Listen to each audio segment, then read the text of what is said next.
কক্সবাজারে দেশের প্রথম সাবমেরিন কেবল সিস্টেমের কেবলের ত্রুটি নিরসনের জন্য রক্ষণাবেক্ষণ করা হবে। সেজন্য রোববার দিবাগত রাত থেকে ৩ ঘন্টার জন্য দেশের ইন্টারনেট সেবা সাময়িক সময়ের জন্য ব্যাহত হওয়ার সম্ভাবনা রয়েছে।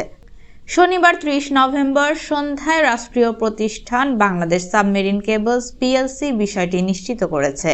সংশ্লিষ্টরা জানিয়েছেন, রোববার ১ ডিসেম্বর দিবাগত রাত ৩টা থেকে ভোর ৫টা ৫৯ কক্সবাজারে স্থাপিত দেশের প্রথম সাবমেরিন কেবল সিস্টেমের CMU-4 এর চেন্নাই প্রান্তে চেন্নাই ল্যান্ডিং স্টেশনের কাছে এবং সিঙ্গাপুর প্রান্তে টুয়াস ল্যান্ডিং স্টেশনের কাছে কনসোর্টিয়াম কর্তৃক কেবলের ত্রুটি নিরসনের লক্ষ্যে রক্ষণাবেক্ষণ কাজ চলবে। তাই এই সময় CMU-4 এর মাধ্যমে কক্সবাজার থেকে চেন্নাই রুটে এবং সিঙ্গাপুর রুটে যুক্ত সার্কিটগুলোর মাধ্যমে সেবা সাময়িকভাবে ব্যাহত থাকবে। এ কারণে গ্রাহকদের সাময়িক অসুবিধার জন্য আন্তরিকভাবে দুঃখ প্রকাশ করছে বিএসসি পিএলসি।